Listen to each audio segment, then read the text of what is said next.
itu ada di bagian mana? Di bagian akarnya, Pak. Di bawah Betul. tanah. Di bagian akarnya ya.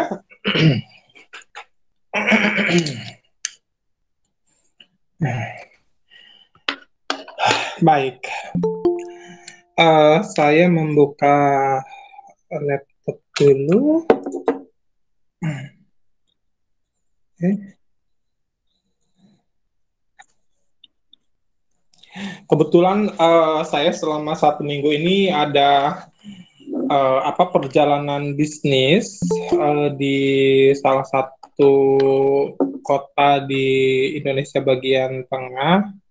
Ada satu perkara sebenarnya ya. Bentar.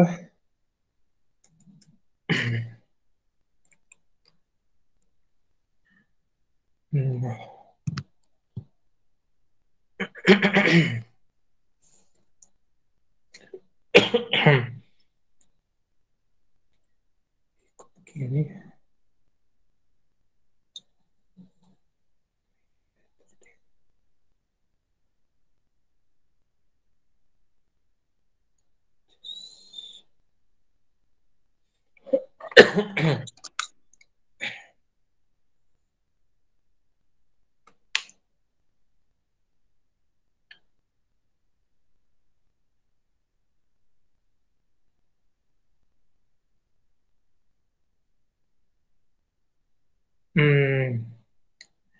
Baik. Coba ke PowerPoint yang agak terakhir, karena kita melanjutkan mata kuliah kita itu mau menyelesaikan dulu yang sisa mata kuliah minggu lalu ya.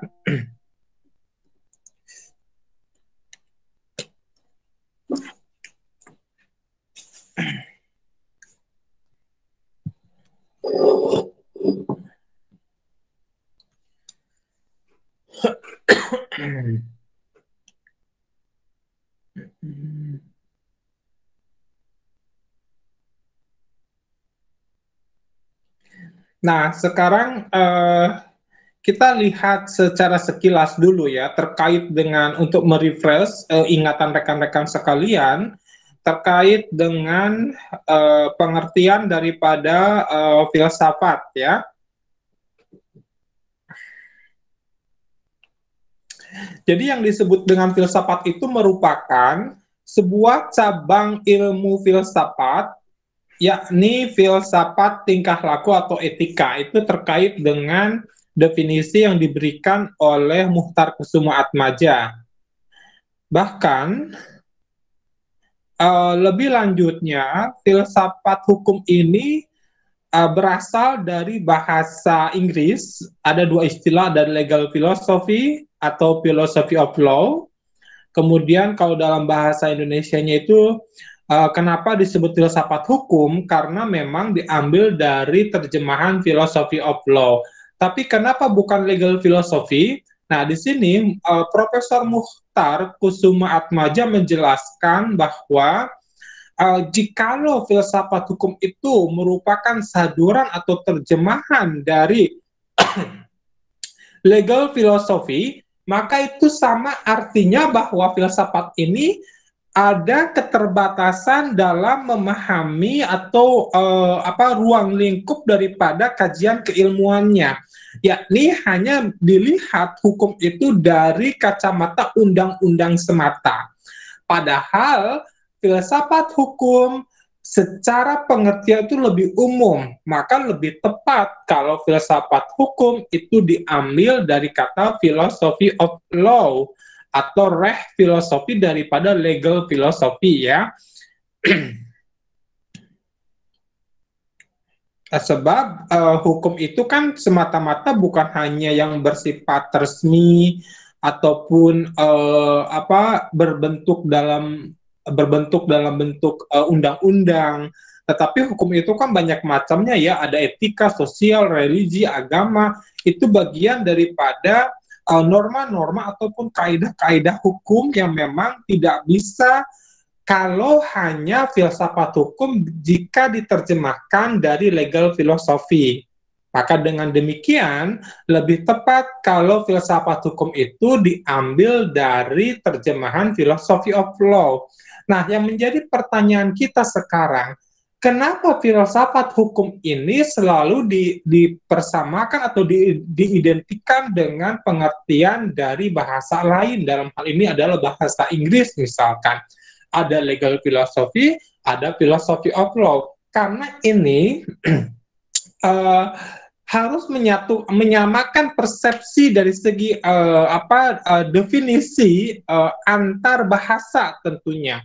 Karena kalau misalkan antara bahasa Indonesia dengan bahasa Inggris memiliki pengertian yang berbeda, maka secara otomatis kajian filsafat hukum itu akan mengalami satu diferensiasi antara di negara Inggris, misalkan dari konteks hukum Inggris, hukum yang dipelajari di negara Inggris, dengan konteks hukum yang dipelajari di Indonesia.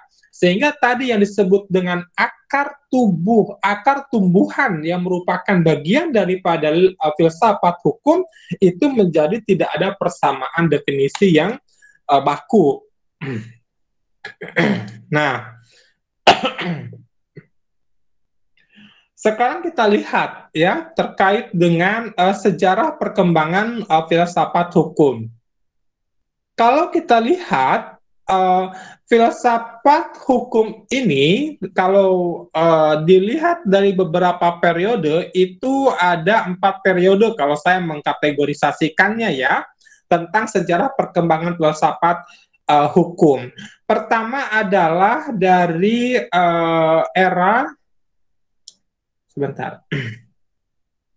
dari era filsafat hukum zaman Yunani.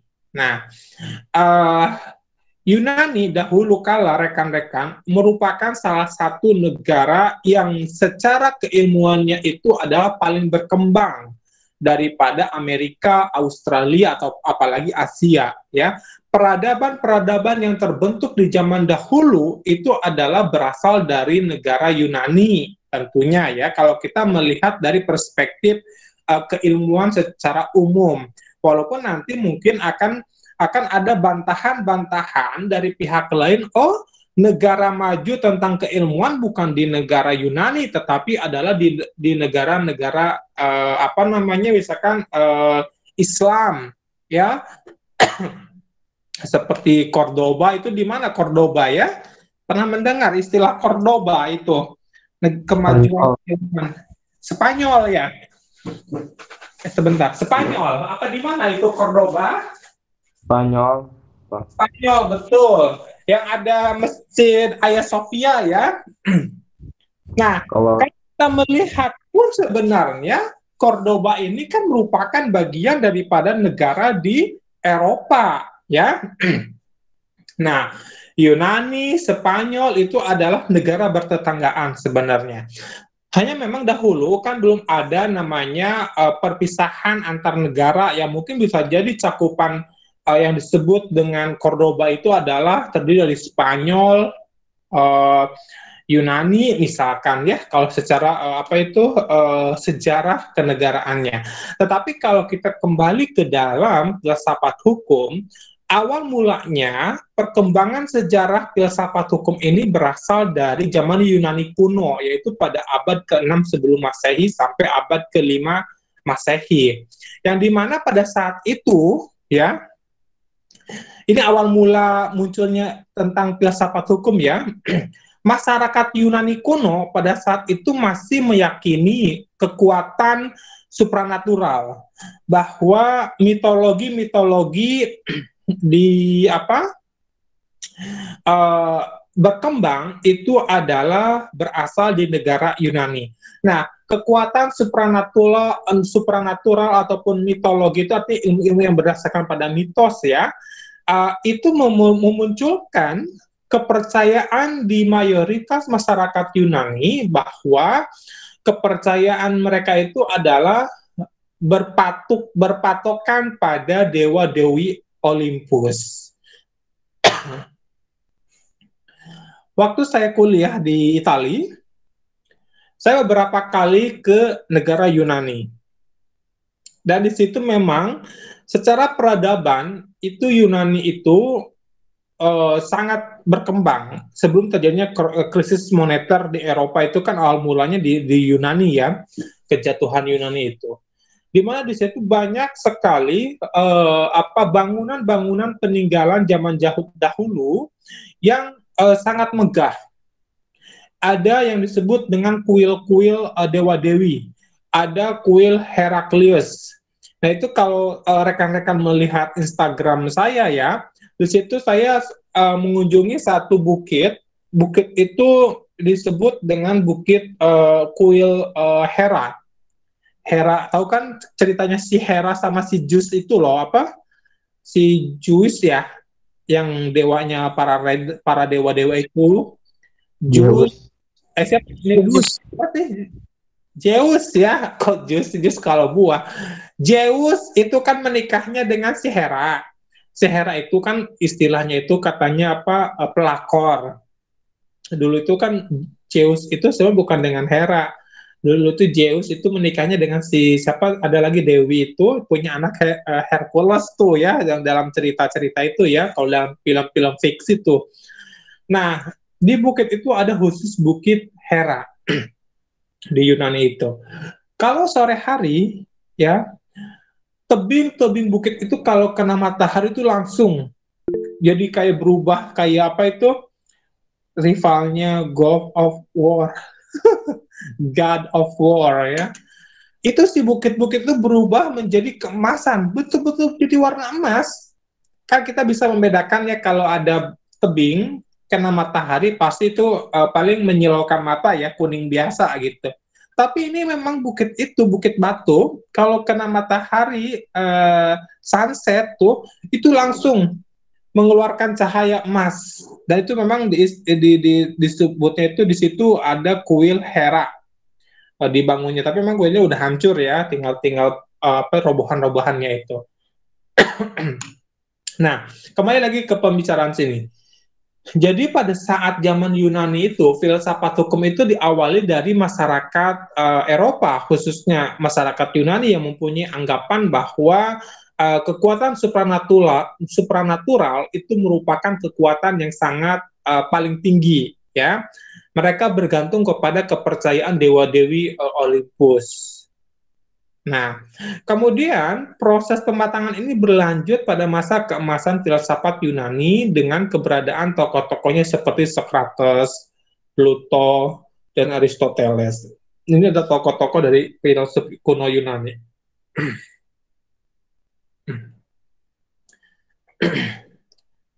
Nah, kemudian setelah masyarakat Yunani yang dahulu kala itu melihatnya bahwa adanya istilahnya itu berdasarkan kekuatan supranatural, mungkin teman-teman pernah melihat satu film yang tentang Hipatia ya, judulnya itu Hipatia ya. Dia adalah perempuan yang mencoba untuk dia ada perempuan penemu Pitagoras yang akhirnya dia dibunuh tuh ya. Itu bagus sekali, film kolosal, sebenarnya film kolosal kayak sejenis Romawi dahulu ya. Dia yang membantah terhadap kepercayaan pagan. Pagan itu adalah kepercayaan terhadap dewa-dewi Olympus tadi ya. Ada Hephrodite yang dewi kecantikan, dewa perang, dewa apalagi tuh, dewi rezeki, itu banyak sekali tuh ya. Nah, si Hipatia ini mencoba untuk membuka masyarakat Yunani kuno bahwa penyembahan terhadap dewa-dewi itu merupakan sesuatu yang tidak masuk di akal. Maka dia mencoba menemukan satu ilmu tentang tata surya. Hipatia perempuan ya, dia guru juga. Bahwa dahulu bumi itu berbentuk kubus. Hipatia melihat ini sebenarnya bukan kubus, tapi ini adalah bunderan. Ceritanya ya, ini cerita daripada renungan-renungan, karena filsafat ini kan merupakan hasil daripada renungan-renungan orang-orang ya. pada zaman Yunani kuno, si masyarakat terdidik, mereka terdidik itu dalam artian mereka yang mencintai terhadap eh, apa atau pemuka-pemuka agama ya, kaum terpelajar gitu. Mereka merenungkan bahwa ada kekuatan yang besar di atas segala-galanya, yaitu dewa-dewi Olympus. Tetapi itu setelah filsafat orang semakin mendalami, ya, apalagi dengan adanya perkembangan Islam, ya, waktu itu terjadilah perubahan pola pikir masyarakat Yunani. Maka itu akan dilanjutkan pada zaman pertengahan. Nah, di sini zaman pertengahan ini karena akan mempengaruhi terkait dengan perkembangan filsafat hukum, ya. Filsafat hukum yang pada zaman Yunani kuno berdasarkan pada kekuatan supranatural, ternyata pada zaman pertengahan, pada saat kekuasaan Romawi jatuh, yaitu pada abad ke-5 Masehi, nah, filsafat hukum mengalami pergerakan ya, perpindahan yang dari kepercayaan terhadap kekuatan supranatural, apalagi telah mulai dikembangkannya agama Islam, kemudian ditambah lagi adanya perkembangan agama Kristen juga, maka kepercayaan terhadap pagan itu, kepercayaan terhadap dewa-dewi itu sudah mulai bergeser, ya, bergeser karena adanya kepercayaan agama yang sudah mulai masuk, Kristen sama Islam pada waktu itu, sehingga perkembangan agama ini membawa pemikiran yang tidak lagi hanya berorientasi kepada supranatural tadi, kepada hukum alam tadi, ya, sebagaimana dimaksud pada zaman Yunani kuno. Tetapi sudah mulai terbuka bahwa ada kekuatan besar sebenarnya yang menggerakkan, yaitu ilahiyah, ya, ketuhanan. Ya, walaupun ini kan ketuhanan ini bisa berasal dari Kristen ataupun dari Islam. Tokoh filsafat pada zaman pertengahan itu antara lain Agustinus, kemudian Thomas Aquinas, ya. Nah, setelah filsafat hukum mengalami pergeseran dari yang tadinya yang istilahnya itu yang mitos itu loh, yang tidak rasional, kemudian bergeser ke dalam karena adanya pengaruh keagamaan, maka filsafat hukum pun ikut bergeser terhadap perkembangan tersebut, gitu ya, sampai pada perkembangan selanjutnya yaitu pada zaman modern. Nah, perkembangan filsafat hukum pada zaman modern ini dimulai karena adanya penegasan akan jawaban terhadap problematik yang muncul antara hukum alam dengan hukum positif.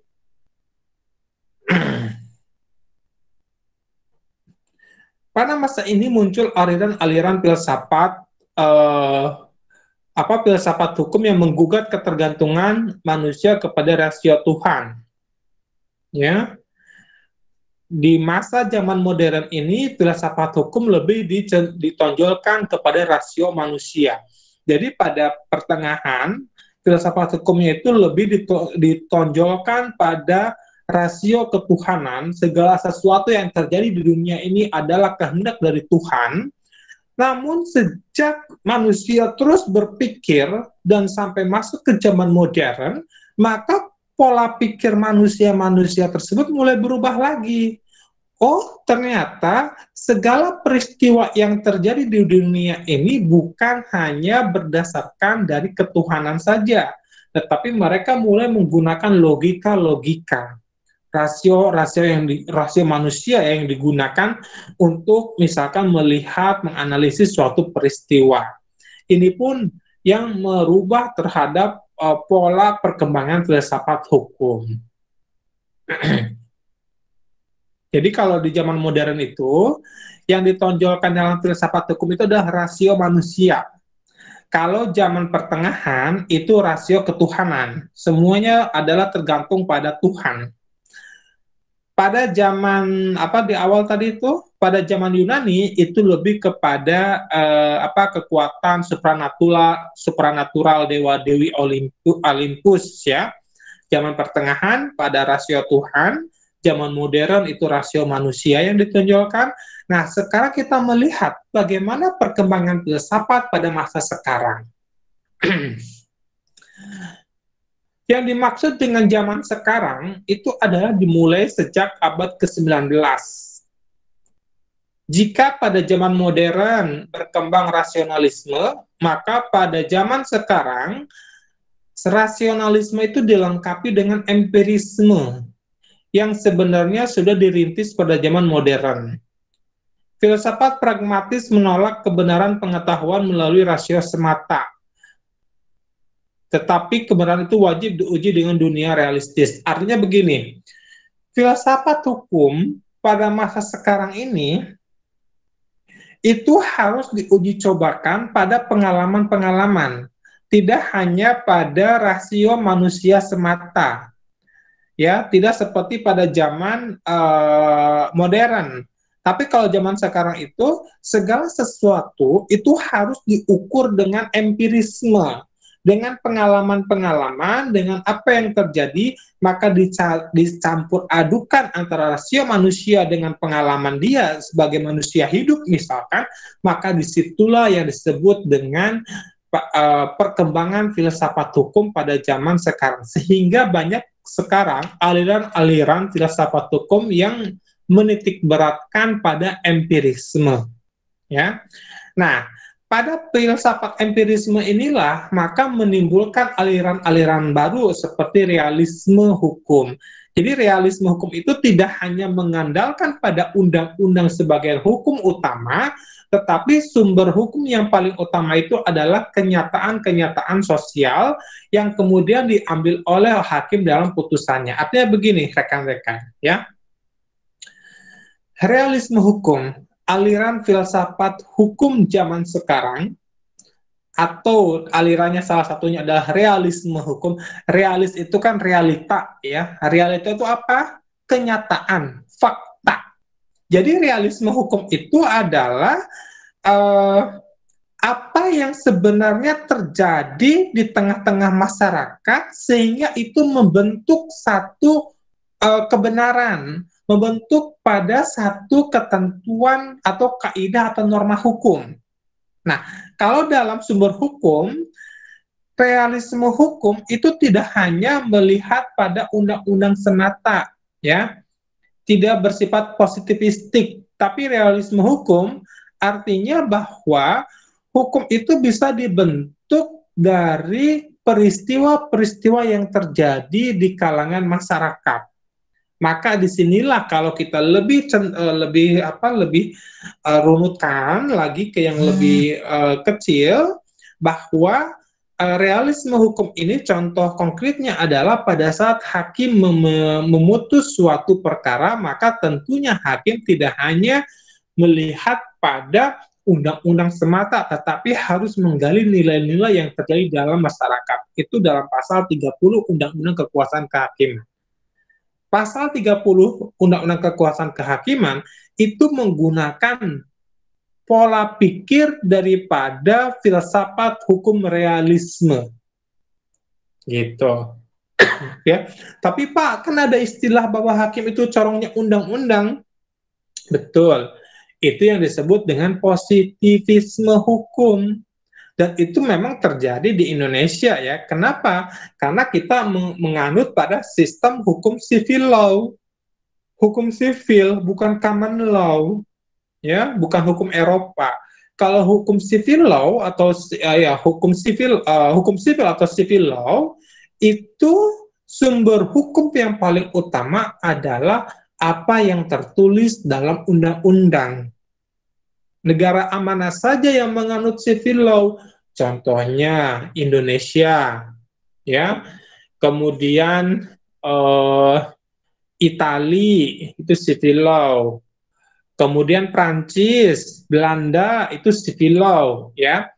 Berbeda dengan common law. Kalau common law itu adalah negara yang menganut sistem hukum apa yang terjadi di tengah masyarakat, maka hakim diberi kekuatan besar untuk membentuk satu aturan dari peristiwa hukum yang terjadi. Itu common law, ya. Contoh negara common law itu misalkan Amerika, Malaysia, India, Australia, Kalau Singapura dia civil law ya. Nah, jadi perbedaannya kalau hukum pidana nih ya, kalau dalam perkara pidana, di negara common law itu mereka menggunakan sistem juri. Jadi juri itu yang 9 orang dari masyarakat berbagai macam gelar pendidikannya dan latar belakangnya, 9 orang inilah yang nanti akan menghakimi si terdakwa berdasarkan dari pengamatan, pengetahuan, sama berat ringannya suatu tindak pidana, maka mereka itulah yang menjadi ketuk palu untuk menentukan apakah si terdakwa ini melakukan kejahatan, harus berapa tahun dihukumnya. Itu di common law. Tapi kalau di civil law adalah hakim yang memberikan putusan, bukan lagi sistem juri. Ya, mengacu kepada sumber undang-undang tentunya kalau hakim di negara civil law. Nah, tetapi Indonesia saat ini tidak 100% murni menganut pada civil law. Kenapa? Karena filsafat hukum realisme, filsafat hukum empiris itu sudah mulai diakomodir di dalam undang-undang kekuasaan kehakiman yang tadi yang saya sebutkan. Ada dalam salah satu pasalnya itu menyatakan bahwa hakim pada saat memberikan putusan itu tidak semata-mata berdasarkan kepada undang-undang semata, tetapi harus menggali kembali nilai-nilai yang terjadi di masyarakat. Itulah. Jadi kita semi civil law sebenarnya. Nah,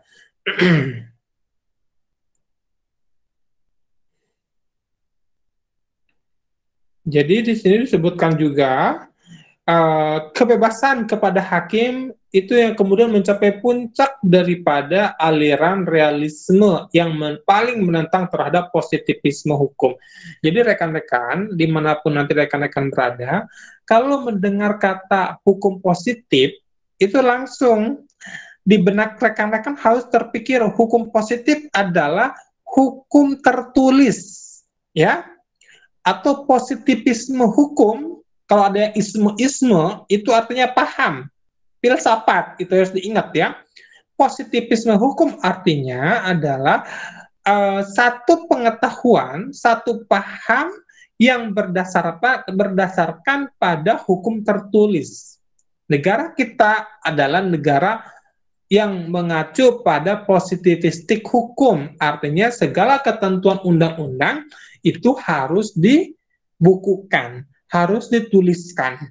Beda dengan tadi di common law. Common law itu artinya praktek-praktek yang terjadi di tengah masyarakat itu bisa diikuti oleh putusan-putusan hakim selanjutnya. Gitu. Kalau ada satu perkara yang sama, persis sama, maka hakim yang baru dia wajib mengambil alih atau mengutip apa yang menjadi pertimbangan hakim sebelumnya. Itu untuk di negara dalam sistem common law. Itulah yang disebut dengan jurisprudensi. Pernah dengar? Sumber hukum salah satunya itu adalah jurisprudensi. Itu sangat paling utama di negara-negara dengan aliran hukum yang common law, ya. Tapi kalau civil law itu lebih kepada undang-undang sumber hukumnya. Ya, tapi sekarang pun tadi kenapa saya sebut bahwa Indonesia sekarang tidak lagi menganut civil law murni. Kenapa? Karena sumber hukum jurisprudensi itu pun terkadang itu diambil alih atau dikutip kembali oleh hakim-hakim saat ini terhadap putusan di hakim dahulu ya, tapi harus putusan yang sudah berkekuatan hukum tetap, misalkan putusan Mahkamah Agung, itulah yang menjadi jurisprudensinya. Nah, habis ya PPT-nya. Kalau begitu saya kirimkan PPT yang terbaru ya. Untuk melanjutkan barusan, kita kan barusan membicarakan masalah aliran-aliran filsafat ya, filsafat hukum. Namun sebelumnya sambil saya mengirimkan PPT-nya, apakah ada yang bertanya? Dipersilahkan. Saya Pak. Iya, siapa? Sebutkan nama, Mas Rifki ya? Iya. Iya, silakan Oh, Mas Rifki. ini yang tadi. Apa ya tadi tuh? Apa lagi? Ah, apalagi? Lupa lagi? Oh, ya. Oh, berarti tidak Yang minum tuh. yang ini Yang mana? yang kita hukum pada masa sekarang kan harus sesuai dengan realisme realisme ya suatu kejadian yang sudah terjadi. Apakah hal tersebut eh, di zaman sekarang ya ada kelemahan mengenai apa namanya, teori hukum tersebut gitu. Mm-mm. Apa kelemahannya? Maksudnya bertanya apa yang menjadi kelemahannya? Iya, apa yang menjadi kelemahannya gitu. Oh, baik. Eh, ketimbang ketimbang filsafat hukum di zaman-zaman sebelumnya gitu. Apakah Mm-mm. ini merupakan sebuah eh, apa mengambil yang lebih baik gitu dari filsafat hukum yang sebelum-sebelumnya atau bagaimana? Baik. Dahsyat sekali pertanyaannya Mas Rifki ini ya. Ah, pertanyaannya barangkali seperti ini ya. Saya coba refresh pertanyaannya. Apakah filsafat hukum dari zaman Yunani kuno sampai ke perkembangannya ke zaman sekarang itu mengalami pergerakan perkembangan ke arah yang lebih baik atau justru masing-masing periode itu memiliki kelemahannya masing-masing, kan seperti itu ya, kalau saya tangkap ya. Tapi kalau pertanyaan saya kurang tepat atau tidak tepat dengan pertanyaannya Mas Rikpi, nanti bisa diluruskan ya. Nah, kalau pertanyaannya tadi, apa yang menjadi kelemahan atau kekurangan daripada perkembangan filsafat hukum di zaman sekarang ini dari konteks realisme tentunya ya, daripada dengan perkembangan filsafat hukum sebelumnya atau di zaman modern misalkan, bagaimana kelemahannya? Nah, kalau saya melihat, sebentar, saya minum dulu ya.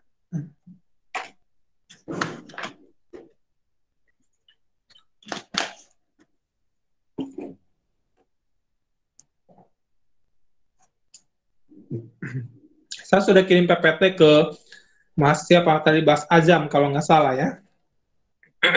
Nah, untuk menjawab pertanyaannya Mas Rifki, apakah ada kelemahan daripada penerapan filsafat hukum zaman sekarang, terutama dari realisme hukum? Sebenarnya, kalau kekurangannya dalam hal penerapan realisme hukum dalam praktek kehidupan sehari-hari, tentunya ini yang menjadi kelemahannya itu adalah satu, uh, tidak adanya satu standar baku yang sama gitu loh. Artinya begini, realisme hukum artinya dia berpatokan pada praktek-praktek yang terjadi di masyarakat kemudian dibentuk menjadi satu hukum melalui palu-palu hakim ya. Kalau positivisme hukum, sebelum hakim menilai suatu perkara, maka hukumnya harus sudah ada termodifikasi dulu, harus sudah ada bukunya dulu, harus ditulis dulu, harus dibikin dulu hukumnya nih oleh DPR dengan presiden atau eksekutif dan pemerintahan. Maka di sini pada saat ada aturan hukumnya yang sudah ditulis disepakati oleh DPR ya selaku lembaga legislatif, selaku perwakilan dari masyarakat ya yang disepakati oleh lembaga eksekutif dalam hal ini presiden, maka ketentuan hukum itu kan menjadi sesuatu yang saklek baku. Nah, di sini hakim baru mengukur suatu peristiwa perkara itu berdasarkan dari ketentuan yang tadi dibikin oleh DPR dengan presiden. Itu yang disebut dengan positivistik hukum. Kalau yang realisme hukum, DPR sama presiden nggak bikin aturan, Tapi ini langsung hakim. Hakim memiliki hak prerogatif untuk menemukan hukum-hukum baru berdasarkan keilmuan dia selaku hakim, gitu. Ya, jadi hakimnya ini yang mengotak nih, yang mikir bagaimana dia supaya memberikan satu putusan sehingga putusan ini wajib diikuti oleh hakim-hakim selanjutnya tuh. Ini yang disebut dengan jurisprudensi. Jadi kalau kelemahannya saya melihat, kalau sistem hukum kita menganut 100% realisme hukum, ini sebenarnya kurang tepat juga ya. Karena nanti yang namanya kepastian hukum itu akan bersifat subjektivitas gitu. Tetapi kelemahannya juga kalau kita menganut paham positivistik hukum yang hanya mengacu pada undang-undang, maka hukum itu akan ketinggalan zaman. Hukum yang dalam undang-undang itu tidak mampu mengikuti perkembangan, pergolakan, praktek-praktek yang terjadi di masyarakat. Hukumnya, kenapa? Karena dia sudah dikunci oleh undang-undang yang dibuat oleh DPR sama MPR. Sehingga ketika ada satu perkara yang tidak ada dasar hukumnya, maka disinilah terjadi kekosongan hukum. Ya, misalkan contoh, dulu waktu kita tentang kejahatan cyber itu kan semakin canggih tuh. Tapi hukum kita ini tidak mampu menampung terhadap perkembangan kejahatan cybercrime misalkan. Kejahatan cyber itu misalkan contoh kayak kripto ya. Sekarang misalkan yang lagi heksis tuh kasusnya si siapa itu yang Sultan anak-anak muda itu Sultan Crazy Rich itu loh yang orang Pak. Indra Kents sama si orang Bandung itu siapa? Si Salmanan itu? Anwar Doni Salaman, Pak. Nah, sama si Doni. Kemarin mereka memang crazy rich ya. Kalau sekarang crazy-nya saja yang tertinggal gitu. Rich-nya sudah menguap entah tahu kemana, diambil oleh negara. Hukum pada saat dulu itu hukum yang tertulis itu dia tidak bisa mengikuti terkait dengan pola kejahatan yang semakin high teknologi, yang semakin canggih pola-pola kejahatannya, tapi karena hukum kita masih mengacu pada hukum tertulis, ini yang menjadi titik lemah daripada sistem hukum positivistik. Terjadilah kekosongan hukum. Hakim bingung, saya harus mutus kejahatan ini gimana ya? Undang-undangnya nggak ada gitu loh. Ini yang hakim yang mengandung positivistik ya.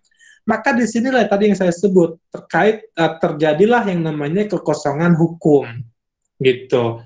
Hukumnya tidak up to date, tidak mengikuti perkembangan zaman. Itu yang positivistik hukum kelemahannya. Tapi kalau yang realisme hukum, dia selalu mengikuti perkembangan zaman tuh. Dia selalu mengikuti cepat pergerakan perubahan-perubahan hukum di negara-negara realisme hukum yang common law terutama itu ya. Karena hakim yang memiliki kewenangan secara prerogatif untuk memutus, menciptakan hukum, bukan legislatif, bukan eksekutif kalau di negara common law. Tapi kalau di negara sipil law yang kayak Indonesia, ya segala sesuatunya itu harus dibikin dulu undang-undangnya oleh DPR, oleh presiden gitu. Tapi ketika ada kejahatan yang high teknologi tadi, hakim kita semakin bingung. Dasar hukumnya nggak ada, undang-undangnya belum ada ini. Saya mesti bagaimana memutus perkara ini? Padahal saya terikat dengan positivistik hukum yang harus mengacu pada tadi undang-undang yang tertulis.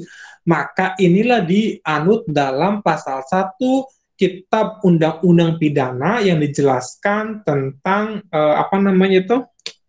legalitas, bahwa seseorang tidak bisa dipidana atas dasar hukum yang belum ada gitu. Jadi ketika kita misalkan melakukan satu kejahatan, ya, kita nggak tahu nih 10 tahun kemudian ada kejahatan apa misalkan yang menggunakan teknologi. Undang-undang kita belum ada, maka secara aturan hukum kita itu tidak boleh dijerat dengan hukum. Gitu. Itu untuk di negara sipil law ya, di negara sipil. Itu padahal kalau kita melihat KUHP ini kan undang-undang peninggalan penjajahan Belanda yang tahun 1948 yang sudah sangat-sangat tertinggal jauh gitu. Nah, jadi di situ ada kelemahan, ada kelebihannya tentunya. Kalau kelebihannya yang positivistik hukum, hakim mudah menghukum seseorang itu karena ada patokan hukumnya. Oh, barang siapa yang menghilangkan nyawa seseorang, misalkan, maka dia akan dituntut minimal 5 tahun penjara, maksimal seumur hidup, misalkan. Hakim tinggal milih nih, tinggal memilih dari pemeriksaan persidangan nih. Yang penting hakim dia tidak boleh memutus perkara ini di bawah 5 tahun. Karena ketentuannya ada batas minimal 5 tahun atau 20 tahun seumur hidup itu 20 tahun ya biasanya. Hakim ternyata dengan melihat oh ini kasusnya si siapa terdakwanya berkelakuan baik, misalkan kayak kasusnya siapa itu yang apa itu yang selebgram yang kabur dari karantina atau selebgram dari Bandung itu kalau nggak salah, yang dia habis dari Amerika terus jadi karantina di Wisma Atlet, tiba-tiba dia malah kabur dibantu sama oknum TNI, akhirnya dia jadi terdakwa tuh di sidang, tapi karena dia berkelakuan baik akhirnya dia diputus bebas gitu. Maka itu menjadi jargon-jargon negatif bahwa oh kalau mau bebas berkelakuan baik. Kalau itu nggak boleh seperti itu, ya. Nah, kita lanjutkan lagi ke PPT selanjutnya yang baru ya. Begitu ya, Mas siapa tadi Mas Rifki? Paham? Ya, Pak. Sangat jelas. Oh, baik. Atau ada yang lain barangkali yang mau bertanya dulu? Baik, kita lanjutkan. Sebentar ya, saya minum dulu.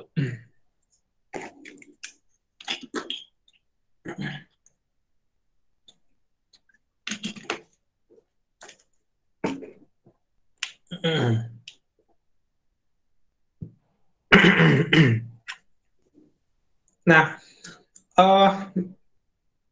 barusan kita kan mempelajari tentang perkembangan filsafat hukum dari periode ke periode ya. Nah, sekarang kita lihat aliran-aliran filsafat hukum. Ini memang kenapa saya dalam filsafat ini lebih banyak untuk ini baru 2 kali pertemuan sebenarnya ya. Belum masuk ke filsafat hukum ekonomi syariah ya. Karena saya ingin ada pengetahuan dasar dulu nih, basic dulu buat teman-teman mahasiswa ya, terkait dengan filsafat hukum. Karena nanti kalau sudah masuk ke filsafat hukum ekonomi syariah, yang akan kita pelajari itu adalah lebih kepada filsafat hukum ekonominya, filsafat hukum dan ekonomi syariah nantinya. Jadi saya ingin menguatkan dulu dasar-dasarnya dulu ya, buat teman-teman. Secara umumnya dulu apa yang dimaksud dengan filsafat hukum, apa ruang lingkup filsafat hukum, bagaimana perkembangan filsafat hukum, dan sekarang kita akan membicarakan terkait dengan aliran-aliran filsafat hukum, biar nanti mengalir. Oh, ternyata filsafat hukum ekonomi syariah itu lahir dari filsafat hukum apa misalkan, dan berasal dari aliran yang mana nih si filsafat hukum ekonomi syariah ini.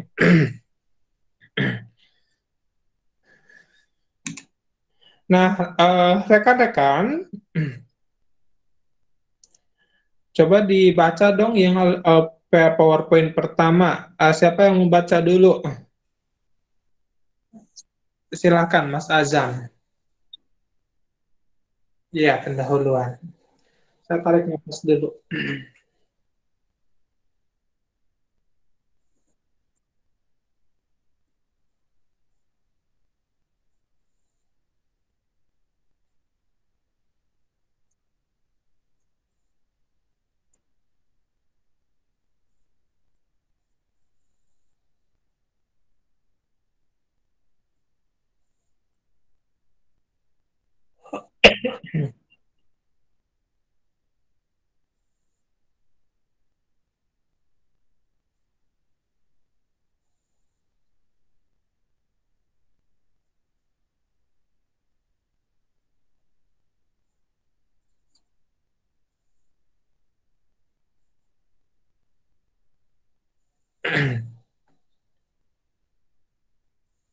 Baik, cukup dulu Mas Azam. Terima kasih ya. Nah, jadi pada pertemuan kuliah yang kedua ini kita akan membahas terkait dengan aliran-aliran dalam filsafat hukum ya. Nah, aliran-aliran dalam filsafat hukum ini itu diawali dari pemahaman terhadap aliran hukum alam, kemudian aliran hukum positif, kemudian aliran utilitarian, dan aliran mazhab sejarah. Jadi sebenarnya saya mengambil 4 garis besarnya saja, padahal itu banyak sebenarnya aliran hukum itu, tetapi yang paling yang paling sering digunakan dalam penyusunan suatu peraturan perundang-undangan itu selalu melihat kepada atau memproyeksikan si para drafter, yang para pembuat rancangan undang-undang itu pada 4 aliran. Aliran hukum alam, aliran hukum positif, aliran utilitarian, sama mazhab sejarah. Ya. Nah, kita lihat di dalam aliran hukum alam itu ada 2 pandangan, ya. Aliran hukum alam itu disebut juga dengan hukum kodrat, ya. Yakni pandangan yang pertama mengenai pandangan teologis atau ketuhanan, ya. Teo itu artinya Tuhan, ya. Logis itu artinya keilmuan. Dan yang kedua pandangan sekuler. Nah, ini pasti ini akan menarik saya pikir, ya. Karena kita selalu mendengar atau membaca itu aliran sekuler.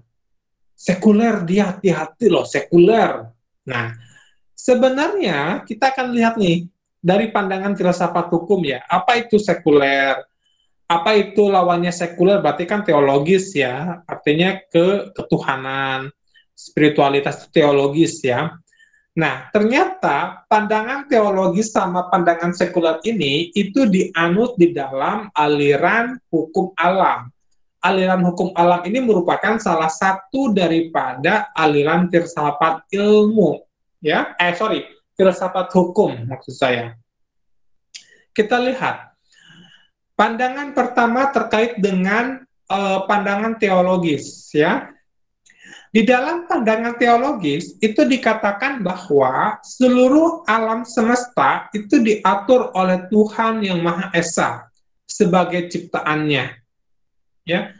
Tuhan yang telah meletakkan prinsip-prinsip yang abadi untuk mengatur segala kehidupan di dunia ini. Oleh karenanya seluruh aturan yang diciptakan oleh manusia itu harus berdasarkan pada hukum Tuhan yang abadi. Apa itu dalilnya kalau dalam Al-Quran yang alam semesta diciptakan oleh Allah itu ada nggak ya? Dalilnya saya lupa. Ada nggak ya?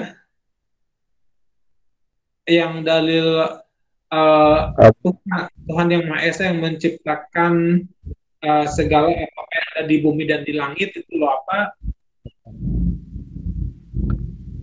Khalaqas samawati wal arda fi sittati ayyam mastawa 'alal 'arsy. Subhanallah. Bangga sekali saya sama mahasiswa STAIP, ya. Saya sampai kalah itu dalam bahasa dalil. Masya Allah. Masya Allah. Hebat sekali. Barusan siapa? Mas Rifki. Apa itu Mas Rifki? Saya kurang dengar. Dia khalaqas samawati wal arda. Dia Allah yang menciptakan langit dan bumi.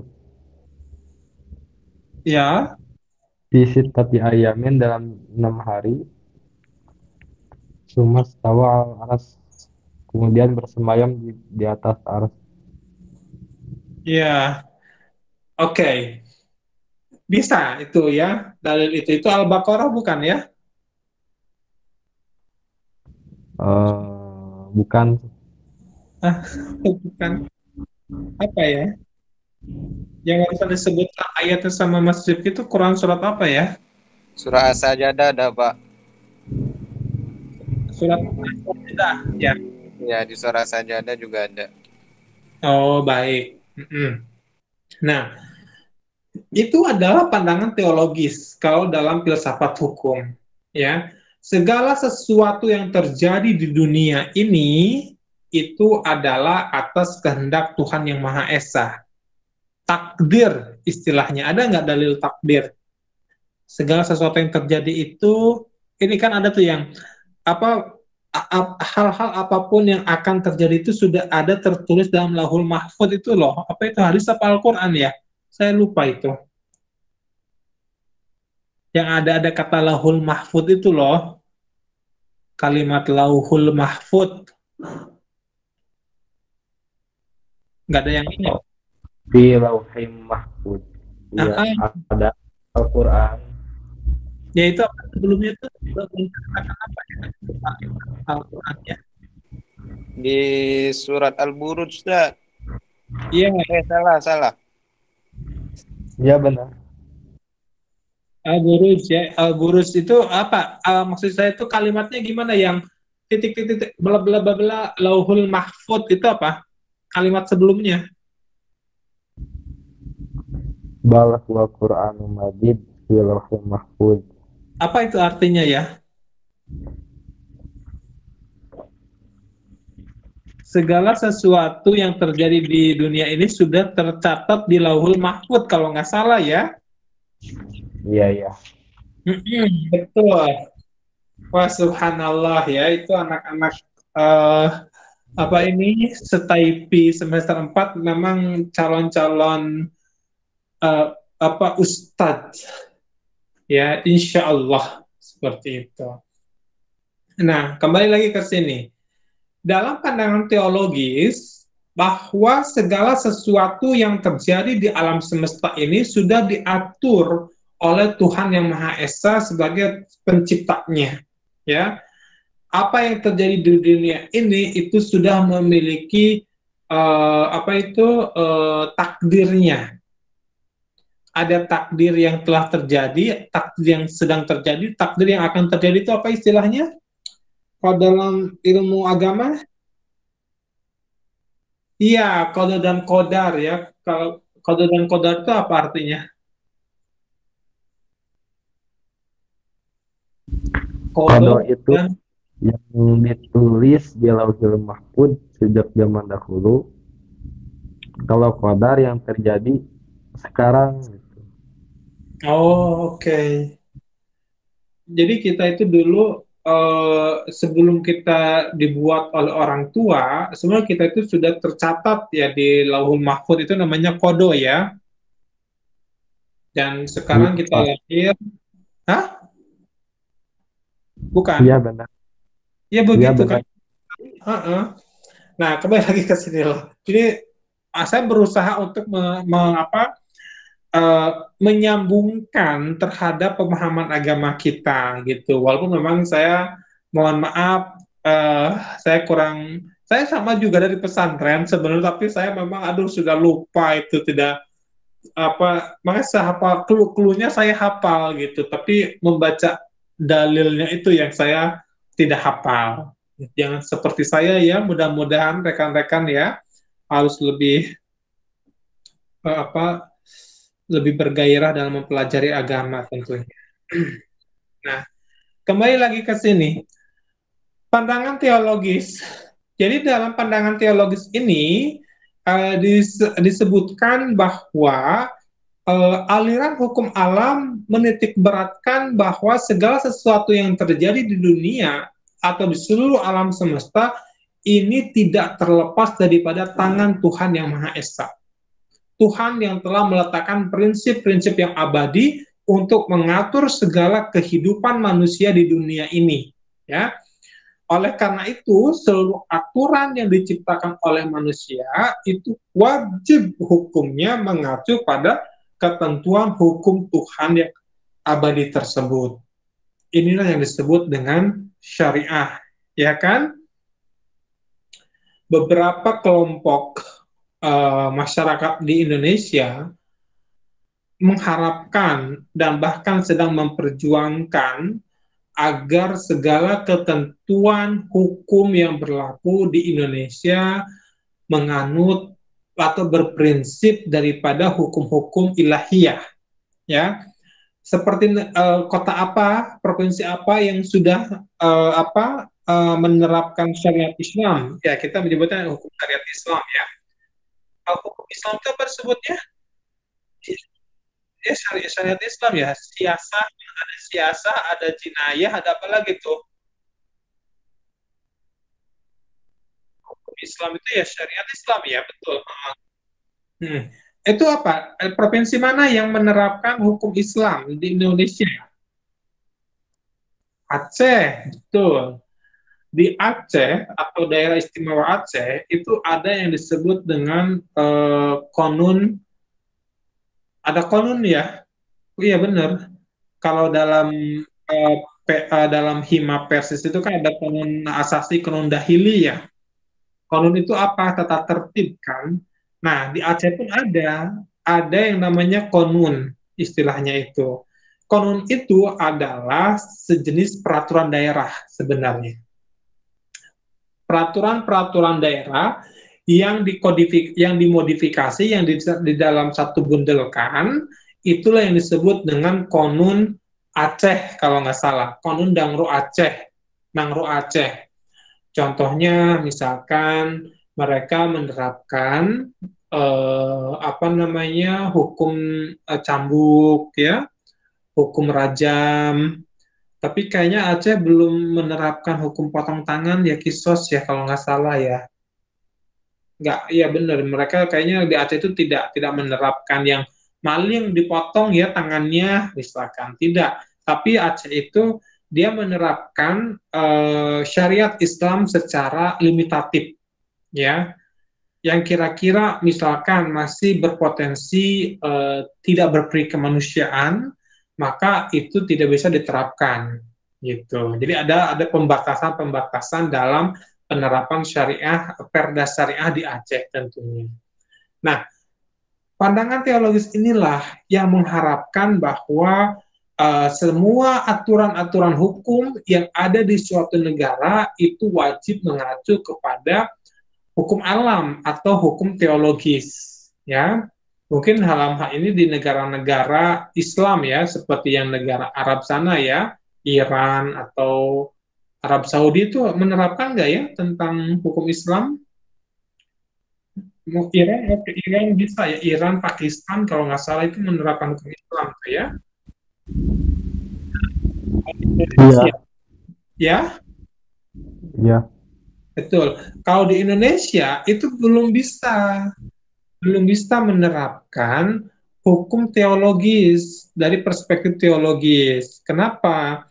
Karena tadi negara kita ini kan majemuk, ya, plural, yang terdiri dari beraneka macam suku dan bangsa dan kepercayaan juga, ya, ras, agama, kepercayaan itu sangat beragam di Indonesia, sehingga memang sepertinya agak mustahil, sepertinya walaupun memang tidak ada yang mustahil, kalau memang Tuhan berkata kun fayakun, ya mungkin terjadi. Tapi kalau secara logika manusia, di satu aturan, ketika di satu negara terdiri dari beragam macam aliran kepercayaan, agama, suku bangsa, dan mencoba untuk menerapkan salah satu prinsip hukum secara teologis, itu agak susah. Prinsip hukum teologis itu tidak hanya misalkan dari perspektif hukum Islam, ya, misalkan dari hukum Kristen atau hukum Hindu atau hukum Buddha, itu akan susah. Thailand kan itu hukum Buddha, ya, India hukum Hindu yang diterapkannya. Mungkin Iran hukum Islam. Nah, di Indonesia karena bajemuk tadi orang-orangnya, masyarakat bangsanya itu yang tidak bisa misalkan salah satu hukum teologis salah satu penganut kebangsaan dijadikan sebagai dijadikan sebagai aturan hukum yang dilegitimasi secara 100% di Indonesia. Walaupun memang kita akui bahwa Indonesia merupakan negara yang mayoritas Muslim, ya. Dan tentunya ada beberapa juga yang aturan-aturan hukum yang sebenarnya dia itu adalah mengambil intisari daripada pandangan teologis uh, Islam, tetapi tidak bisa dijelaskan secara gamblang di aturannya bahwa ini adalah dari Islam, tidak. Tapi intisari-intisarinya itu memang dianut daripada ajaran-ajaran Islam itu banyak. Aturan-aturan di Indonesia tentunya. Seperti contohnya undang-undang pornografi misalkan ya, kemudian undang-undang perlindungan anak, kemudian undang-undang KDRT, kekerasan dalam rumah tangga, itu kan sebenarnya dianut daripada konsep-konsep teologis ilahiyah dari mayoritas Muslim. Itu. Walaupun memang kita, terutama si para legislator, itu tidak berani untuk mengungkapkan bahwa ini merupakan hukum yang diambil dari syariat Islam. Apakah itu termasuk hipokrit, munafik misalkan, ya itu bisa dinilai oleh teman-teman sendiri lah ya dalam hal ini gitu. Nah, tapi kita lihat lanjut sekarang ya ke pembahasan selanjutnya. Tadi kalau pandangan aliran hukum alam kan ada dua pandangan. Satu pandangan teologis yang dimana bahwa seluruh alam semesta diatur oleh Tuhan Yang Maha Esa, maka secara otomatis dalam pandangan teologis ini semua aturan hukum manusia wajib mengacu hukumnya pada hukum Tuhan. Itu teologis. Sedangkan yang dimaksud dengan pandangan sekuler, ya, di dalam pandangan sekuler ini masih bagian daripada hukum alam ya, hukum kodrat. Pandangan sekuler ini diyakini bahwa manusia memiliki kemampuan akal budi yang menjadi sumber tatanan moral dalam diri dan masyarakat manusia itu sendiri. Ya, keutamaan moral tidak ada dalam sabda Tuhan yang tertulis dalam kitab suci. Jadi pandangan teologis itu mengacu pada kitab-kitab suci ya, tadi lah ya, kitab suci itu ya tadi ada Al-Quran, Injil dan lain sebagainya ya. Artinya bahwa hukum yang dibuat oleh manusia itu wajib mengacu pada hukum-hukum ketuhanan. Kalau pandangan sekuler ini lebih menitik beratkan bahwa aturan-aturan hukum yang dibuat oleh manusia itu mengacu pada kemampuan akal budi rasionalitas manusia, ya. Jadi tidak pada mengacu pada sabda Tuhan yang tertulis dalam kitab suci, tapi mereka menggunakan otak, rasionalitas, logika. Itu sekuler, ya. Jadi agama itu sangat dijauhkan dari pandangan-pandangan sekuler. Semuanya harus berpandangan pada akal budi dan moralitas rasionalitas manusia. Itu yang pandangan sekuler. Kita berbicara dari segi aliran hukum alam, ya. Jadi dengan demikian, saya sebagai informasi, saya 10% lagi handphone saya baterainya. Nanti kalau tiba-tiba mati, mohon maaf ya. Saya bisa langsung ngecas enggak ya? Kita masih ada waktu ya. Oh, sebentar, saya ambil dulu chargerannya, takut mati di tengah perjalanan.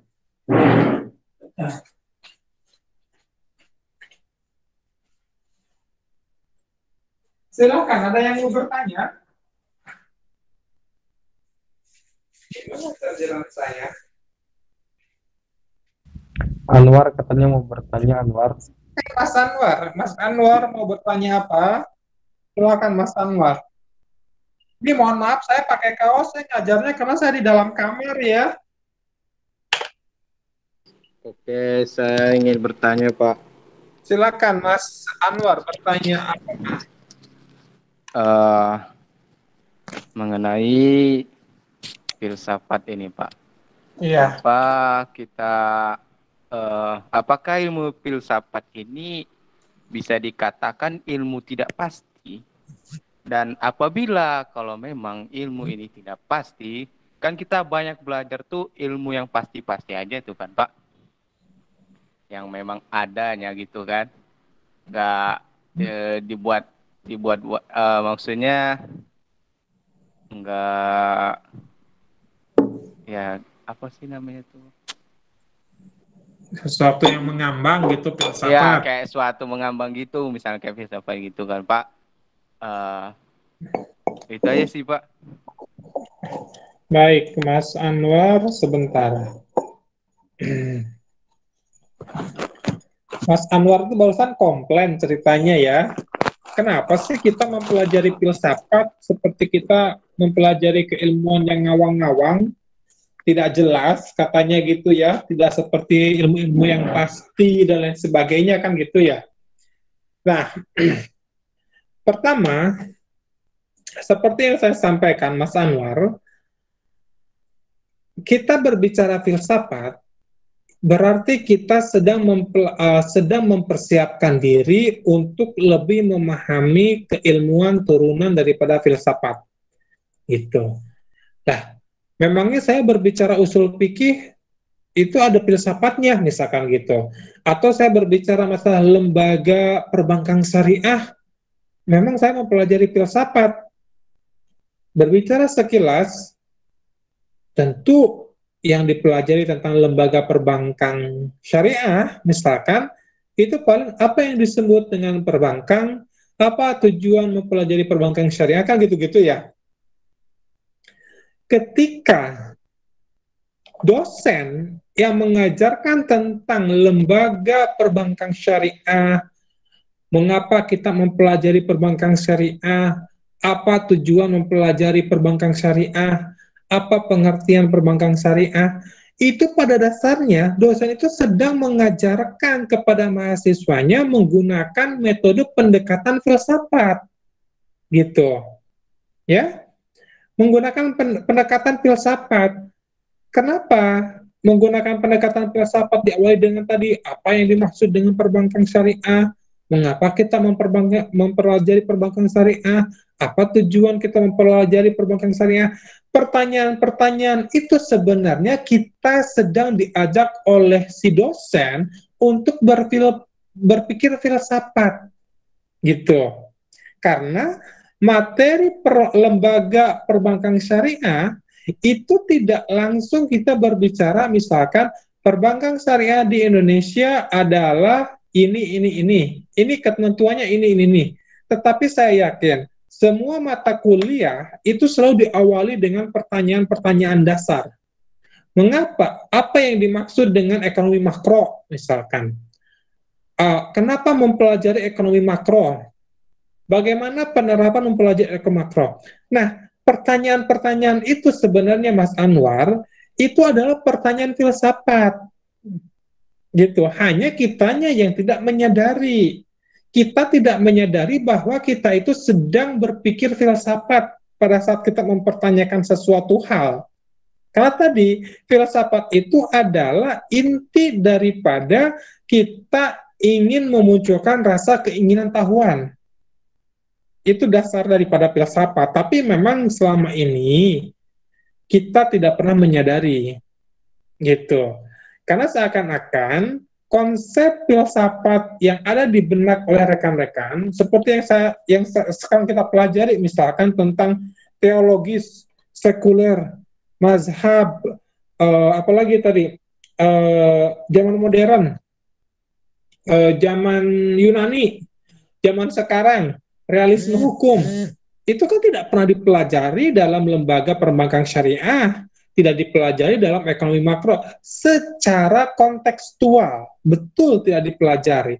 Tetapi dengan kita mengungkapkan beragam pertanyaan-pertanyaan dasar terhadap mata kuliah yang tadi yang disebut Mas Anwar pasti-pasti, itu pada dasarnya kita itu sedang diajak untuk berfilsafat, mengetahui maksud dan tujuan, mengetahui pengertian, walaupun yang digunakan itu adalah terkait dengan filsafat ilmu, ya. Nah, tetapi kalau sudah masuk misalkan lembaga perbankan syariah, kalau sudah masuk misalkan sejarah berdirinya lembaga perbankan syariah, ya, kemudian masuk lagi ke bagian pembahasan yang lebih kecil, misalkan kenapa perbankan syariah di Indonesia berkembang. Nah, itu sebenarnya kita sedang diajak untuk memikirkan filsafat secara realisme, ya, melihat praktek-praktek yang terjadi di masyarakat, gitu. Jadi jangan rekan-rekan mengecilkan pola pikir filsafat itu hanya sebatas tadi misalkan teologi, sekuler, realisme, positivistik dan lain sebagainya. Ya, kalau memang misalkan mata kuliah kita adalah ekonomi syariah, tetapi karena mata kuliah kita adalah hukum ekonomi syariah, tentunya ketika kita berbicara hukum ekonomi syariah, disitulah nanti kita akan mempelajari beragam daripada aturan-aturan, kebijakan-kebijakan yang berkaitan dengan ekonomi syariah tentunya, gitu. Karena yang saya lihat dari segi mata kuliahnya ya secara keseluruhan kan kita setiap dosen diberi itu mata kuliahnya ya, siapa dosen apa, ngajarnya tanggal berapa. Saya baca, saya renungkan, ternyata hukum ekonomi syariah itu nanti outputnya itu akan berbicara masalah kebijakan, akan berbicara masalah aturan-aturan yang berkaitan dengan ekonomi syariah, gitu. Nah, kalau saya background-nya adalah hukum murni, ya, karena saya S1 hukum umum, ilmu hukum, ya, bukan hukum syariah. S2 saya juga hukum konvensional. Di Eropa juga saya berbicaranya hukum konvensional, sehingga pola pikir yang terbentuk di otak saya itu adalah kebijakan-kebijakan hukum secara konvensional tentunya. Tapi kalau sudah berbicara masalah hukum ekonomi syariah, maka nanti keluaran daripada ataupun output daripada mempelajari hukum ekonomi syariah itu adalah akan berbicara masalah kebijakan-kebijakan yang secara terspesifikasi mengenai kebijakan ekonomi syariah. Lembaga perbankan syariah itu pasti nanti akan ada aturannya, ya. Kemudian apalagi yang dipelajari teman-teman untuk semester 4 ini? Saya lupa lagi.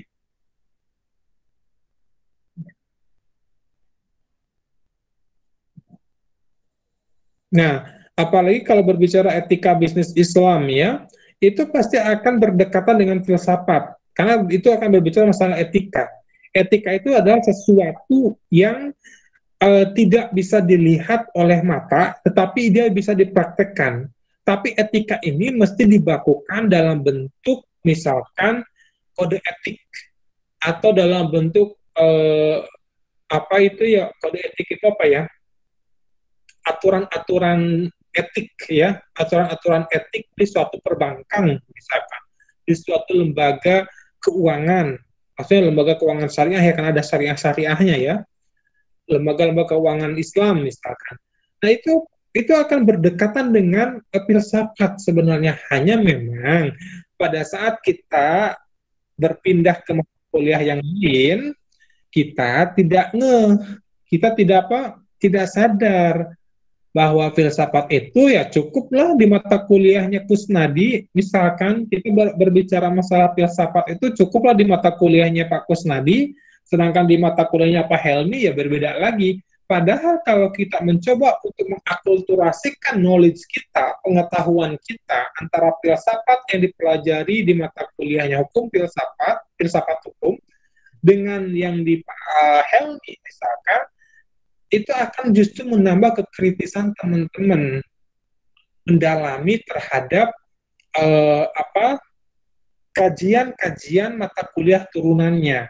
Kenapa? Karena seperti yang saya di awal sampaikan, filsafat itu adalah teman-teman tuh ibaratnya itu gini loh,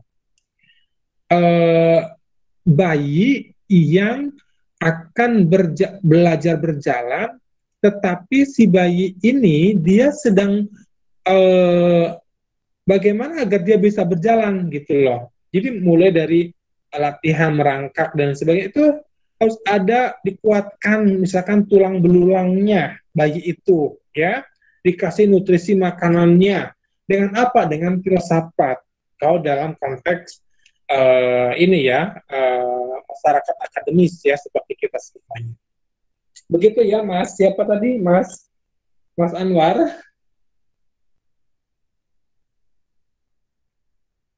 Silakan. Silakan. Saya minum dulu ya.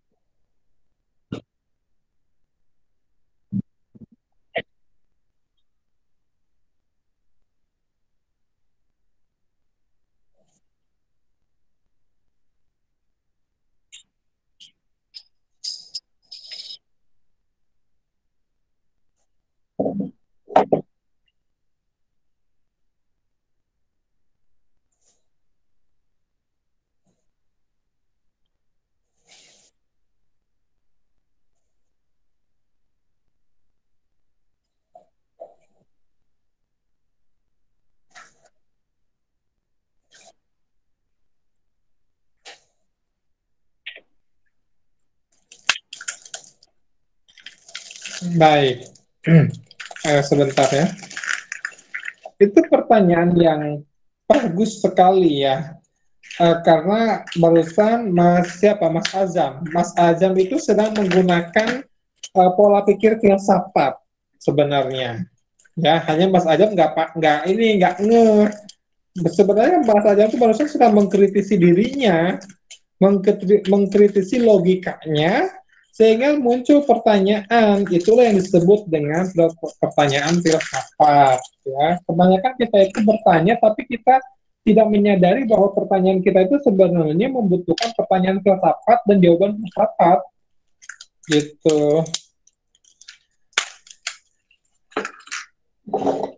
Ada yang mau menjawab dulu? Silahkan. Mas Azam.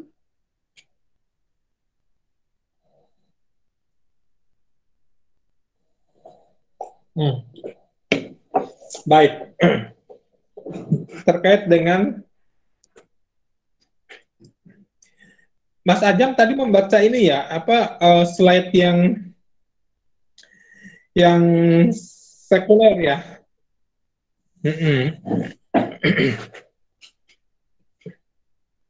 Jadi akal budinya, kalau memang akal budi manusia, terus karena berbeda-beda manusia tersebut, siapa yang menjadi patokan untuk menggunakan akal budi manusia itu, kan gitu ya kalau di satu masyarakat. Nah,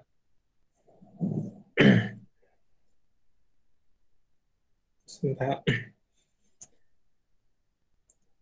Akal budi yang menjadi sumber tatanan moral dalam diri dan masyarakat manusia, maksudnya itu adalah ya, di suatu masyarakat, ketika masyarakatnya itu dia memiliki istilahnya itu perkembangan pengetahuan, ya, perkembangan terhadap suatu keilmuan, maka secara otomatis kemampuan akal budinya pun akan semakin terbentuk. Kalau kita runutkan kembali tadi yang terkait dengan perkembangannya filsafat hukum ya, dari zaman Yunani kuno yang percaya terhadap supranatural, dewa-dewi Olympus, kemudian berkembang lagi karena ada pengetahuannya, logika manusianya dijalankan, tidak lagi percaya tuh sama kekuatan supranatural, tetapi masuk ke perkembangan zamannya, apa tadi yang kedua itu? Modern. Ya, ke zaman modern itu mereka menggunakan tatanan akal budi, ya, zaman modern akal budi. Sorry, bukan zaman modern. Ini zaman ketuhanan dulu ya. Ketuhanan yang datang Kristen, kemudian Islam yang merubah semua tatanan pemahaman masyarakat Yunani kuno dahulu yang mengacu kepada pagan tadi, kepercayaan terhadap dewa-dewi, dirubah lagi ke zaman modern menggunakan akal budinya. Nah, sekarang bahkan sampai ke zaman realisme hukum dalam konteks aliran hukum aliran hukum alam, siapa yang menjadi ketentuan umum yang bisa menentukan bahwa satu pandangan akal budi seseorang ataupun masyarakat bisa dikategorikan sebagai pandangan sekuler gitu ya. Nah, jadi sebenarnya Mas Azam tadi bertanya ya, Mas Azam, jawaban saya adalah ketika suatu masyarakat karena kemajuan pengetahuan tidak lagi mereka menitik beratkan bahwa segala sesuatu mesti diciptakan, mesti membuat satu hukum berdasarkan kepada kekuatan Tuhan yang Maha Esa dengan mengacu pada kitab-kitab sucinya, ya. Tetapi ada kekuatan lain yang sebenarnya bisa melihat kekuatan Tuhan sudah harus bergeser karena ada kekuatan logika manusia. Ini kita masuk ke zaman sekuler. Maka secara otomatis akal budi di sini itu adalah dalam satu kelompok masyarakat itu mereka sudah memiliki pandangan bahwa dengan perkembangannya waktu dan kemajuan keilmuan, pemahaman ortodok kepada teologis itu udah mulai ditinggalkan gitu. Jadi kalau berbicara akal budi manusia yang mana yang harus dijadikan patokan, sebenarnya ini akal budi secara kolektif di suatu masyarakat. Karena ketika masyarakat itu akan membentuk satu aturan hukum, ya, yang tidak lagi mengacu kepada pandangan teologis, maka masyarakat ini berpikir, melihat, oh ini sudah nggak tepat nih, kalau aturan ini harus mengacu pada ketentuan Tuhan, misalkan karena aturan-aturan Tuhan sudah sangat tertinggal, ya, atau aturan-aturan Tuhan ini sangat membatasi ruang gerak, maka kita harus membentuk aturan baru. Nah, maka kita harus membentuk aturan baru, itu sebenarnya yang digunakan adalah akal. Contoh, dahulu perempuan Muslim harus memakai penutup muka itu niqab ya, cadar ya, di negara Iran misalkan perempuan itu harus pakai cadar. Tetapi ketika kemajuan teknologi, kemajuan pengetahuan menggempur negara Iran, ya, mereka melihat bahwa aturan-aturan yang mewajibkan perempuan memakai cadar itu bisa membatasi ruang geraknya, katanya. Itu suatu bentuk penjajahan terhadap perempuan muslimah, ya. Perempuan muslimah tidak, kalau pakai cadar nggak bisa berekspresi, misalkan. Penjajahan dari kaum laki-laki. Maka dari pengetahuan-pengetahuan barat itulah yang menggempur Iran dahulu, mulailah sedikit demi sedikit aturan cadar itu kan mulai dilonggarkan, sampai akhirnya bukan di Iran, di Arab Saudi saja ya. Sekarang kan di Arab Saudi pun itu perempuan pun udah boleh nggak pakai kerudung, ya. Bahkan sekarang yang ada ketentuan baru lagi tuh, laki-laki sekarang boleh kalau di pantai tidak perlu pakai yang baju Arab itu loh, pakai celana pendek itu boleh sekarang aturannya. Karena pemahaman sekularitas akal-akal manusia yang gempuran dari budaya-budaya barat, pengetahuan-pengetahuan barat, itulah yang membuat pandangan teologis yang membungkus Arab Saudi dahulu kala sekarang sudah mulai pudar. Logika dijalankan. Perempuan boleh bekerja. Perempuan boleh mengendarai mobil, perempuan boleh duduk bersama dengan laki-laki, perempuan boleh nonton konser. Itu di Arab sekarang sudah mulai masuk ke, kalau saya melihat ya, Arab Saudi itu sudah mulai masuk ke era sekularitas sekarang itu. Ya, walaupun memang banyak orang melihat bahwa ini adalah akhir zaman misalkan ya, seperti itu. Tapi faktanya yang terjadi adalah ketika akal budi rasionalitas manusia itu merubah pandangan teologis, maka disitulah yang menjadi penyatu untuk merubah aturan-aturan teologis menjadi lebih liberal, lebih sekuler, gitu.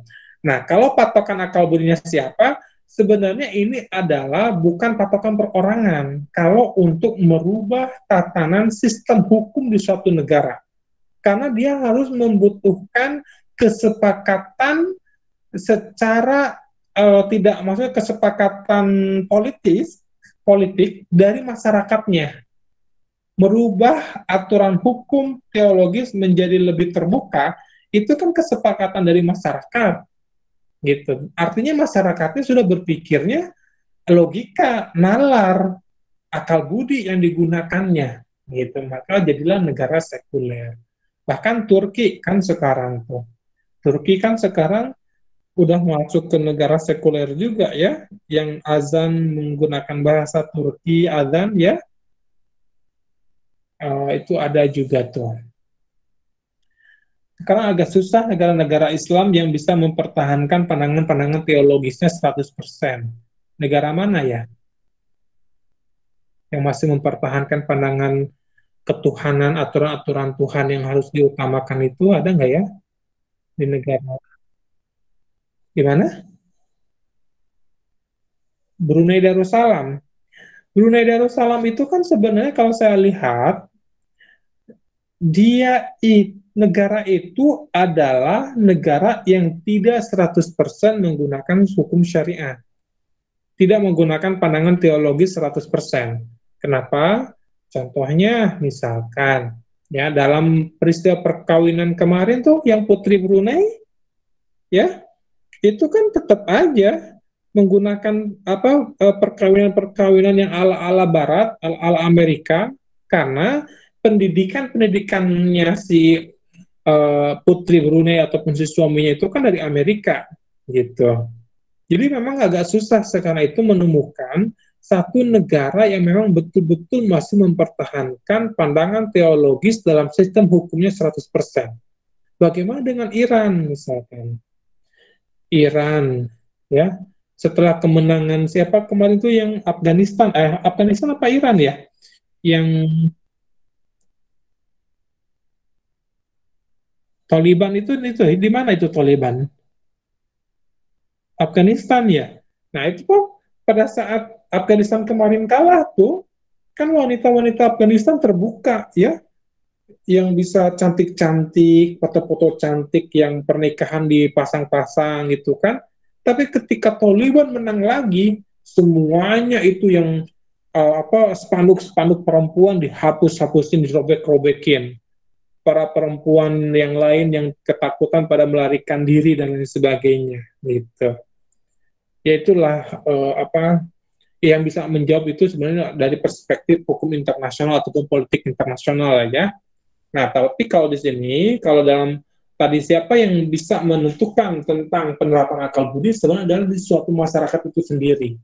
Karena kalau satu pandangan masyarakat, satu pandangan orang, itu belum tentu mampu merubah sistem tatanan hukum. Tetapi kalau masyarakatnya sudah terframing, terbentuk pola pikirnya menjadi lebih sekuler, karena bisa jadi pengaruh daripada bombardirnya kebudayaan barat, teknologi yang masuk, apalagi misalkan masyarakatnya adalah mereka kuliah bermazhabnya ke Eropa ataupun ke Barat, mereka kembali, kan banyak faktor yang bisa mempengaruhi dari pandangan teologis menjadi pandangan sekuler saat ini. Nah, kembali lagi ke sini. Siapa saja tokoh-tokohnya terkait dengan mazhab hukum Quadrat? Hukum Quadrat itu Thomas Aquinas, kemudian Hart ya. Itu ya tadi Mas Azam ya, bisa menjawab pertanyaannya? Baik. Nah, sekarang kita paling menarik nih, aliran hukum positif. Ingat tadi yang saya sampaikan apa? Kalau kita mendengar hukum positif, di mana kita harus ingat apa? Ketika kita mendengar hukum positif, berarti di otak kita itu harus terpikirkan hukum positif itu adalah hukum yang ditulis, ya, hukum yang dicatat, hukum yang dibuat oleh DPR sama Presiden. Pokoknya hukum yang misalkan Undang-Undang Nomor 1 Tahun 1974 tentang perkawinan, itu adalah contoh hukum positif. Undang-Undang Nomor 10 Tahun 2020 tentang Cipta Kerja, itu adalah contoh hukum positif. Ya, atau Peraturan Presiden Nomor 1 Tahun 2022 tentang pencabutan COVID-19 sebagai musibah, sebagai bencana nasional, itu adalah hukum positif. Jadi, hukum positif itu patokannya kita bisa membaca gitu loh. Ada kertasnya di internet, kita bisa baca, ada undang-undangnya nomor sekian, peraturan presiden nomor sekian, itu hukum positif. Hukum positif adalah hukum yang tercatat atau dituliskan, ya. Jangan lupa ya. Nah, kita lihat aliran hukum positif ini juga disebut dengan positivisme hukum, ya. Jadi kalau kita mendengar positivisme hukum, itu adalah aliran hukum positif. Positif itu bukan berarti lawannya negatif ya. Positif itu sudah menjadi istilah hukum di dunia hukum, ya. Nah, apa maksudnya aliran hukum positivisme itu? Yaitu adalah aliran yang berpandangan bahwa hukum itu merupakan perintah dari penguasa, atau law is a command of the lawgivers, ya. Jadi hukum yang dibuat oleh penguasa atau hukum yang diciptakan oleh penguasa, itu yang disebut dengan hukum positif. Dalam konteks ini, siapa yang disebut penguasa? Ya, kalau di Indonesia siapa penguasa itu? Kita banyak ngomong penguasa. Presiden, ya, DPR, MPR. Jadi penguasa di sini adalah lembaga-lembaga negara yang dibentuk berdasarkan konstitusi atau lembaga-lembaga pemerintah yang dibentuk berdasarkan undang-undang, ya. Itu penguasa, ya. Jadi yang penguasa itu berarti yang dia punya kekuasaan untuk membuat satu aturan hukum. Contoh Presiden, DPR, ya. Dalam konteks positif tentunya, ya. Ada juga kita melihat bahwa penguasa kok istilahnya itu seperti bermakna negatif, ya. Negatif, penguasa itu biasanya diktator, otoriter misalkan. Tapi kalau dalam konteks filsafat hukum, penguasa di sini itu dalam bahasa Inggris disebut lawgivers. Lawgiver itu adalah mereka-mereka yang diberi kewenangan untuk memerintahkan dalam bentuk suatu undang-undang, ya, secara resmi tentunya. Karena ada kesepakatan politis di antara masyarakat. Presiden itu kan sebenarnya kesepakatan politis masyarakat. Memilih Jokowi itu kan kesepakatan politis masyarakat berdasarkan pemilu, ya. Ataupun memilih anggota dewan, itu adalah kesepakatan politis dari masyarakat yang mewakilinya sehingga dia menang, gitu. Nah, tetapi itu legal, sah, gitu. Tiba-tiba ini seorang Kusnadi kucuk-kucuk ke DPR, kemudian duduk di kursi Komisi 3. Siapa saya? Saya tidak menang dalam pemilu.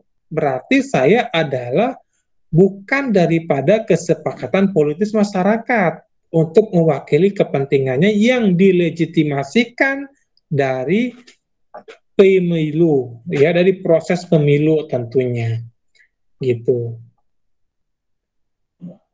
Nah, aliran hukum positif ini juga itu disebut dengan legisme. Ya, legisme itu, legi itu hukum, ya, isme itu kan aliran ataupun paham. Legisme, bahwa hukum itu identik dengan undang-undang. Ingat tadi ya, legisme ataupun hukum positif itu adalah undang-undang atau identik dengan undang-undang, ya. Jadi pada saat kita menyebut legisme, berarti kita sedang menyampaikan paham terhadap undang-undang yang tertulis, gitu. Nah, aliran hukum positif ini selalu diterapkan di dalam sistem hukum civil law. Ya, ingat tadi civil law. Kenapa? Karena dalam sistem kenegaraan civil law atau sistem hukum civil law, semua aturan-aturan yang berlaku di negara tersebut itu harus dicatatkan atau dituliskan dalam bentuk undang-undang. Dengan demikian, negara-negara civil law adalah negara-negara yang paling banyak memiliki undang-undang daripada negara-negara common law, ya. Karena kalau common law itu lebih kepada hukum-hukum kebiasaan yang tidak tertulis, karena semuanya merupakan hasil praktek daripada hakim. Jadi hakim yang lebih tinggi daripada anggota parlemen. Amerika itu sebenarnya hakim lebih tinggi posisinya daripada parlemen, ya, daripada presiden. Kenapa? Karena si para hakim inilah yang sebenarnya dia mampu diberikan kewenangan secara konstitusi untuk menghasilkan suatu undang-undang.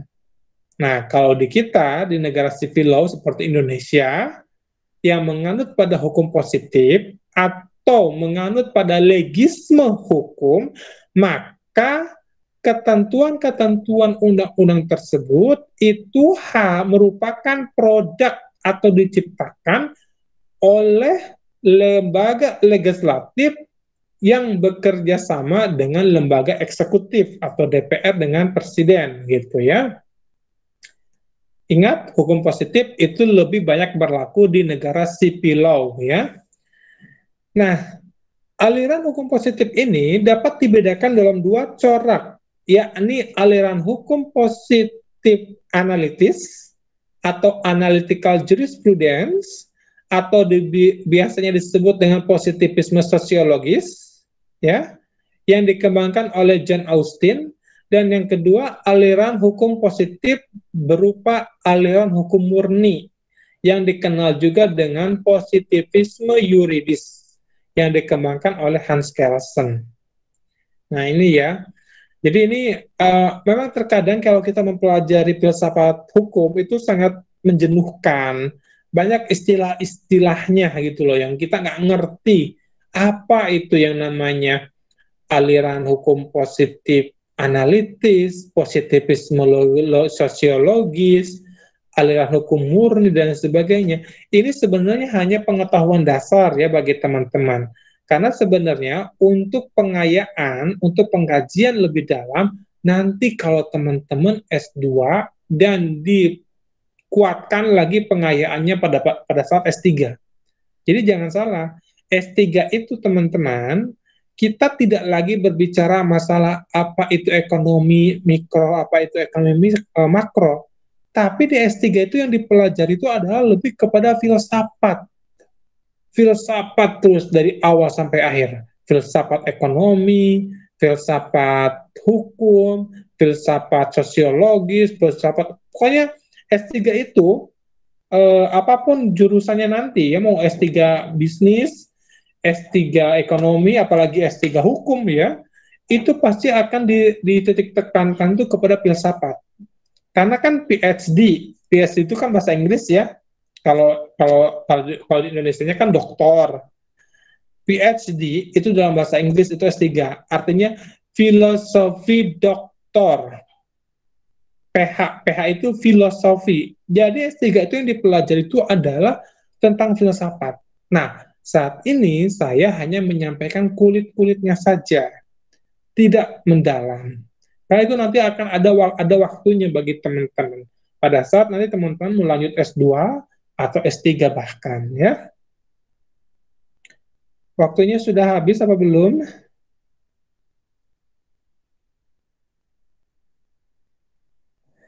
Baik, kalau begitu ada pertanyaan, silakan berbicara. Aduh, kalau capek. Ada yang mau berpendapat? 5 menit lagi. Ini hadir semua ya? Apa ada yang tidak hadir ya? Alhamdulillah ya. Nanti tolong di Japri ya sama Mas Muhammad atau Mas Azam atau Mas Rifki ya, nama-namanya di apa disebutin tanggalnya, terus yang hadir siapa nama-namanya gitu. Karena saya kan harus ngisi daftar online itu ya, daftar hadir online ya. Baik. Kalau begitu, kalau belum tidak ada pertanyaan, karena ini 5 menit lagi dan bahkan mungkin sekarang tinggal 4 menit lagi ya. Nanti minggu depan kita lanjutkan saja ke aliran positif, hukum positif ya, aliran hukum positif. Itu. Nanti teman-teman bisa baca dulu nih ya yang sisa-sisanya. Nah, nanti eh, ketika kita sebagai informasi, filsafat hukum ekonomi syariah itu nanti akan banyak menggunakan istilah-istilah Arab gitu loh. Bahkan saya pun ketika membaca buku referensi filsafat hukum ekonomi syariah itu agak kebingungan karena banyak istilah Arabnya, tapi dia tidak menjelaskan apa misalkan apa itu apa saya lupa itu. Tapi itu nanti pada saat pertemuan-pertemuan selanjutnya ya, dan tentunya mungkin teman-teman bisa lebih memahami tentang istilah-istilah bahasa Arab itu kan kita nanti bisa saling sharing ya, sharing dan tentunya saya pun pasti akan membaca terus referensi-referensinya ya, kan nggak mungkin juga dosen lebih pintar mahasiswanya kan malu ya, gitu. Oke.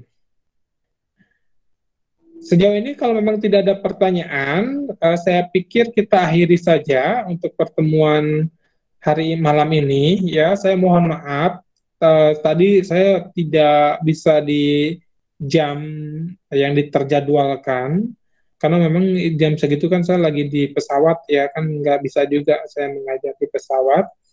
Tapi saya sangat mengapresiasi sekali sama teman-teman HES 4 ini atas apa itu semangat mencari ilmunya itu sangat tinggi sekali ya. Dan saya lihat juga ini rata-rata teman-teman selalu hadir, itu saya sangat mengapresiasi sekali ya.